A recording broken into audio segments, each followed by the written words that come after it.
এখানে আগে দেখো, প্রথমত দেখো কাজ ইংরেজি কি রে? ওয়াক। ওয়াকের প্রথম অক্ষর হচ্ছে ডাব্লু, ওই জন্য কাজকে ডাব্লু দ্বারা প্রকাশ করা হয়।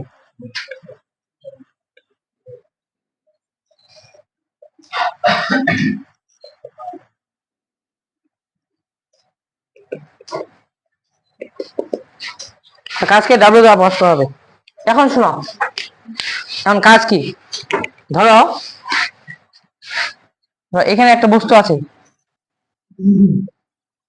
এখানে একটা বস্তু আছে, এটা একটা রাস্তা, ঠিক আছে না? এই বস্তুটাতে আমি বল প্রয়োগ করতেছি, এফ বল প্রয়োগ করতেছি। বস্তুটাতে বল প্রয়োগ করার ফলে বস্তুটা যদি এখান থেকে সরে অন্য কোথাও যায় বা স্মরণ হয়, ধরো এখানে গেল, এতটুকু পথ তার স্মরণ হলো, ঠিক আছে না? বল প্রয়োগ করার ফলে বস্তু যদি স্মরণ হয় তাহলে তাকে কাজ বলা হয়। কথা কি বোঝা যাচ্ছে? এখন দেখো, বল প্রয়োগ করার ফলে কি হবে? স্মরণ হবে, তাহলে তাকে কি বলা হয়? কাজ বলা হয়। W equal to F S. দেখো, এই যে বল প্রয়োগ করার ফলে স্মরণ হলো, এটাকে বলা হয় কাজ। তাহলে ডাব্লিউ ইকুয়াল টু কি? F S. এফ মানে বল, এফ মানে কি? স্মরণ। এখন আমাদের যদি এখানে আমি বল প্রয়োগ করলাম, ধরো এখানে আমি কি প্রয়োগ করলাম রে? বল প্রয়োগ করলাম, কিন্তু বস্তু এখান থেকে সরলো না। বস্তু এখান থেকে কি করলো না রে? হলো না। আমি এমন একটা বল প্রয়োগ করলাম, বস্তু ওখানেই আছে, তার মানে বস্তু কোনো স্মরণ হয় নাই। বস্তুর কি হয় নাই রে? কোনো স্মরণ হয় নাই। বস্তু যদি কোনো স্মরণ না হয়, তার মানে তার কোনো কাজ হবে না। এই কথাই বোঝা গেছে? পদার্থ বিজ্ঞানের ভাষায় সেটাই কাজ, যেটা বস্তুর বল প্রয়োগ করার ফলে বস্তুর স্মরণ হবে, ওইটাই হচ্ছে বস্তুর কাজ। এমনিতেই আমি যদি সারাদিন যদি ধরো আমি এই দেওয়ালটাতে বল প্রয়োগ করতেছি, বল প্রয়োগ করতেছি না রে, দেওয়ালটা এখান থেকে সরতেছে, দেওয়ালটা কোনো স্মরণ হচ্ছে? যেহেতু কোনো স্মরণ হচ্ছে না, আমাদের মনে হচ্ছে আমি কাজ করতেছি, কিন্তু পদার্থ বিজ্ঞানের ভাষায় এটা কোনো কাজ না। কথা বোঝা গেছে? এখন দেখো, তার মানে বল প্রয়োগ করার ফলে বস্তুর স্মরণকে কি বলা হয়? কাজ বলা হয়। বল প্রয়োগ করার ফলে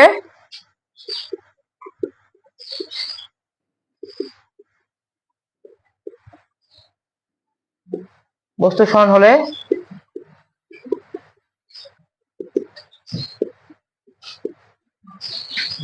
তাকে কাজ বলে। দেখো, বল প্রয়োগের ফলে বস্তু স্মরণ হলে তাই কি বলা হয়? কাজ বলা হয়। এখানে এখন শোনো, তাহলে কাজের সূত্র কি জানলো? W equal to K F S না রে? সূত্রটা বোঝা গেছে? এখন দেখো, এবার ধরো আমি এখানে আর একটা বস্তু আছে আমাদের, দেখো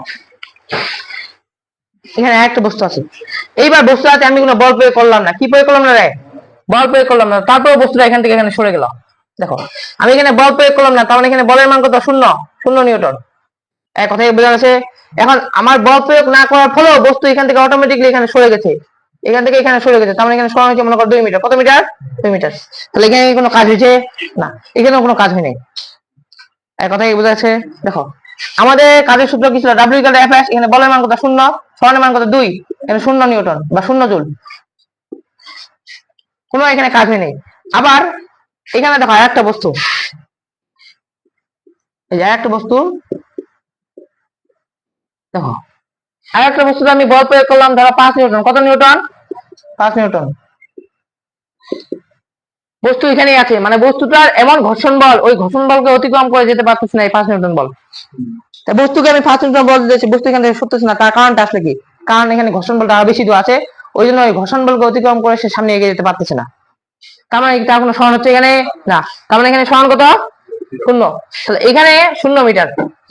এখানে আমি যদি কাজের সূত্র ফেলাই দিয়ে দেখি, এখানে কোনো কাজ হচ্ছে না। ডাব্লিউ ইকুয়াল টু কি? F S. এফ বলতে কি? 5, আর এস বলতে কি? 0। এখানে কত জুল হলো? তাহলে আমাদের 0 জুল হলো। এখানে কোনো কাজ হলো না। তাহলে আমরা কি বলতে পারি? বল প্রয়োগের ফলে বস্তু স্মরণ হলে তাই কি বলা হয়? কাজ বলা হয়। এমনি যদি স্মরণ হয় ওটাও কাজ হবে না, এমনি যদি বলা হয় ওটাও কাজ হবে না। কথা বোঝা গেছে? এটা বুঝছো না বুঝো নাই? এখন আমরা দেখি কাজের একক গুলো, মাত্রাগুলো দেখি। এই একক মাত্রাগুলো আমাদের এমসিকিউ তে কাজে লাগবে। সূত্র কি? ডাব্লিউ ইকুয়াল টু কি ছিল? এফ এস ছিল না? দেখো, বলের একক কি? নিউটন না? স্মরণ একক কি? মিটার। তাহলে এই কাজের একক কি জানলো? Newton metre. এই নিউটন মিটারকে একসাথে বলা হয় জুল। কি বলা হয়? জুল। এই কথা কি বুঝছো না বুঝো নাই? নিউটন মিটারকে একসাথে বলা হয় জুল, ঠিক আছে না? এখন আমরা দেখতে পারি এখানে আমাদের খ নম্বর প্রশ্ন আসবে, বলবে যে 20 জুল কাকে বলে? 20 জুল বলতে কি বোঝায়? কাকে বলে না বলতে কি বোঝায়? এইভাবে বলবে 20 জুল বলতে কি বুঝাই? এটা কিন্তু খ নম্বর প্রশ্ন দিবে, বলবে বা এভাবে বলবে যে 10 জুল বলতে কি বুঝাই, বা বলবে যে 40 জুল বলতে কি বুঝাই। একটা বুঝে থাকলে বাকিগুলো অ্যান্সার করতে পারবা, ঠিক আছে না? এখানে কি বলবা দেখো তো, জুল বলতে কি কাজ না? জুল বলতে কি কাজ। এটা কিন্তু একক বাইর করলাম, মাত্রা কিন্তু এখনো বের করে নাই, মাত্রা বের করতেছি, আগে এটা দেখো। এখন জুল বলতে হচ্ছে কাজ। দেখো এখানে আমরা অ্যান্সারটা করবো এইভাবে, এটা আমরা কিভাবে পাবো? 4 এবং 5 গুণ করলে কত হয়? 20 হয়। 4 এবং 5 গুণ করলে কত হয়? 20 হয়। দেখো আমি 20 জুলের কথা বলতেছি, আমি 20 জুলের ক্ষেত্রে দেখতেছি, বাকিগুলো তোমরা নিজে নিজে ট্রাই করবা। দেখো এখন দেখো আমি 20 কত কত গুণ করলে পাই। ধরো 1 নিউটন আর 20 মিটার, ঠিক আছে না? 1 নিউটন বল প্রয়োগ করার পর আমি যদি 20 মিটার সমান হয়, তাহলে তাকে 20 জুল কাজ বলে। এই দুটো গুণ করলে 20 হয়, বুঝা গেছে? বুঝছো না বুঝো নাই? বা আবার আমি যদি বলি 2 নিউটন বল প্রয়োগ করার ফলে 10 মিটার সমান হয়, কত মিটার সমান হয়? এটাকে 20 জুল কাজ বলে। আমি যদি বলি যে 4 নিউটন বল প্রয়োগ করার ফলে 5 মিটার সমান হয়, এটাকেও 20 জুল কাজ বলে। এই কথা কি বোঝা গেছে? বলতে পারবে না? 1 নিউটন বল প্রয়োগের ফলে বস্তু যদি 20 মিটার সরণ হয় তাকে 20 জুল কাজ বলে, বা 2 নিউটন বল প্রয়োগ করার ফলে বস্তু যদি 10 মিটার সরণ হয় তাকে কি বলে? 20 জুল কাজ বলে, বা 4 নিউটন বল প্রয়োগ করার ফলে বস্তু যদি 5 মিটার সরণ হয় তাকে কি বলে? 20 জুল কাজ বলে। পারবেন এটা করতে? বাকিগুলো ওইভাবেই। এই কথা কি বোঝা গেছে? এবার দেখো আমাদের মাত্রা, মাত্রা দেখো এখানে। এখন দেখো আমাদের বল ছিল না, বল বল ছিল না রে, বল। এখন দেখো বলের মাত্রা আমাদের কি ছিল বলতো? এই বলের মাত্রা কি ছিল? দেখো দেখো কেন, দেখো এখানে দেখো ডাব্লিউ ইকুয়াল টু কি এফ এস না রে, ডাব্লিউ ইকুয়াল টু কি এফ এস। আর বলের একটা সূত্র ছিল এফ ইকুয়াল টু কি এম এ, নিউটনের দ্বিতীয় সূত্র, এফ ইকুয়াল টু কি এম এ, এটা ছিল। আমি যদি এখানে এম এ যদি বসাই দিই, এম এ ইনটু এস, তাহলে দেখো এখানে আমাদের ভরের মাত্রা কি? বড় হাতের এম। ভরের মাত্রা কি? বড় হাতের এম। আর এর মাত্রা কি বলতো? এর মাত্রা শুধু এল ইনভার্স 2। কথা কি বোঝা যাচ্ছে? এই বুঝছো না বুঝো নাই? দেখো এবার দেখো আমাদের স্বরণের মাত্রা এল, স্বরণের মাত্রা কি? এল। এখন দেখো এখানে তো এল কয়টা? একটা এল, একটা এল, তাহলে কয়টা এল? দুইটা এল। M L square inverse 2। এখানে কি যাবে আমাদের? M L square inverse 2। একক মাত্রা তো বোঝা গেছে না? এটা তো বোঝা গেছে না? এটা গেছে না? এখন দেখো তোলাইছে কি পুরোটা? তোলাইছে, যাই তোলা নেই তাড়াতাড়ি ছুঁই তুলে নাও।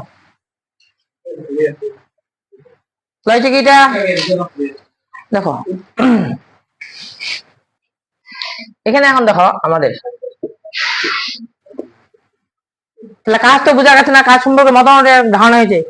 এখানে দেখো কাজ হচ্ছে আমাদের দুই প্রকার হতে পারে। কাজ কয় প্রকার হতে পারে? কাজ দুই প্রকার হতে পারে।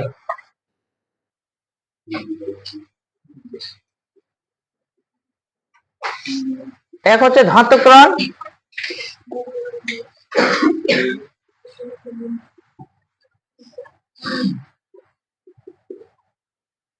দুই নম্বর হচ্ছে কি ঋণাত্মক ত্বরণ।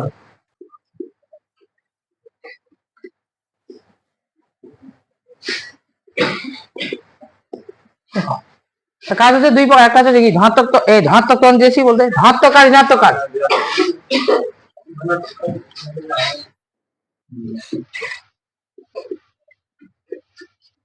একটা হচ্ছে ধনাত্মক কাজ, একটা হচ্ছে কি ঋণাত্মক কাজ। এখন দেখো ধনাত্মক কাজ কি? ভালো, এটা একটা বস্তু, এক কথা বলি না, এটা একটা বস্তু, ঠিক আছে না? এই বস্তুটাতে আমি বল প্রয়োগ করলাম, এই বস্তুটাতে আমি বল প্রয়োগ করলাম, ঠিক আছে না?